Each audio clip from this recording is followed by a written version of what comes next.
d'Oracle, le manque des grands diplômes. Ne pas avoir un grand diplôme n'est pas nécessairement un frein pour réussir dans la vie.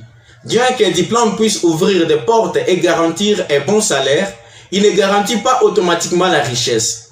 Essayez même de faire une liste des plus grands riches de votre ville, de votre pays, de votre continent ou du monde. Renseignez-vous sur leurs études et vous allez découvrir que la plupart d'entre eux n'ont pas étudié. D'autres ont étudié seulement un peu et ont abandonné. D'autres n'ont que les diplômes d'État et n'ont jamais piétiné l'université, mais ils engagent à leur service ceux-là qui ont plus étudié qu'eux. Ils font travailler ceux-là qui ont de plus grands diplômes. Par exemple, je peux vous donner Richard Branson, fondateur du groupe Virgin, a quitté l'école à l'âge de 16 ans. Sa fortune est estimée à plus de 4 milliards de dollars. Nous avons Kirk Kerkorian, magnat de l'immobilier et des casinos, a quitté l'école à l'âge de 8 ans.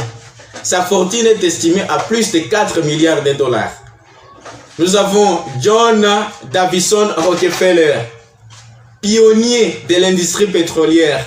Bien qu'il ait fréquenté l'école sporadiquement ou irrégulièrement, sa fortune équivaudrait à plus de 400 milliards de dollars de nos jours.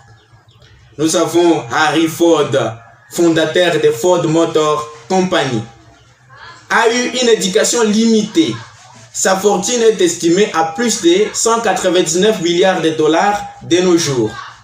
Nous avons George Soros, investisseur et philanthrope, et a fui la Hongrie nazie sans avoir terminé ses études.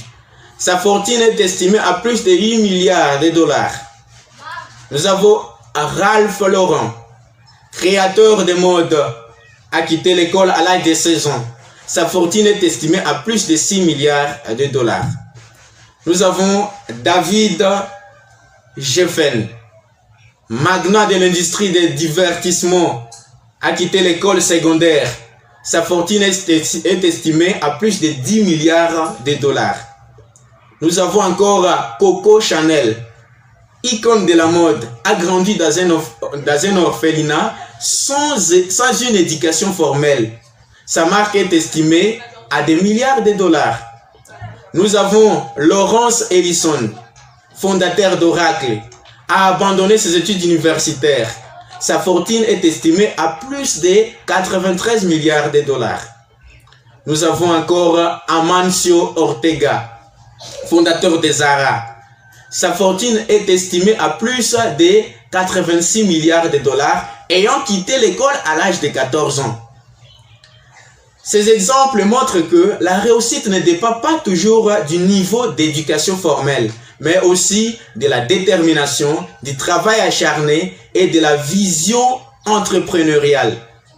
D'ailleurs, l'école nous apprend à travailler pour les autres, à être esclave de l'argent que d'être maître de l'argent. Il existe même d'ailleurs de nombreuses personnes avec de grands diplômes, mais qui ont du mal à joindre les deux bouts, et même qui se retrouvent sans emploi. Alors, il est important de souligner que la réussite ne dépend pas uniquement du diplôme que l'on possède. Et d'ailleurs, dans les domaines des affaires, des personnes pratiques et débrouillardes sans diplôme peuvent très bien réussir comparativement à des diplômés en économie. En plus, le plus riche du monde n'a pas nécessairement le plus grand diplôme du monde. Alors, notez bien que la clé du succès réside dans la formation continue, en entrepreneuriat et en affaires. Et la formation ne se limite pas aux salles de cours. Elle peut également se faire sur le terrain. Alors, ne laissez pas le manque de diplômes vous empêcher de réaliser vos rêves de devenir millionnaire.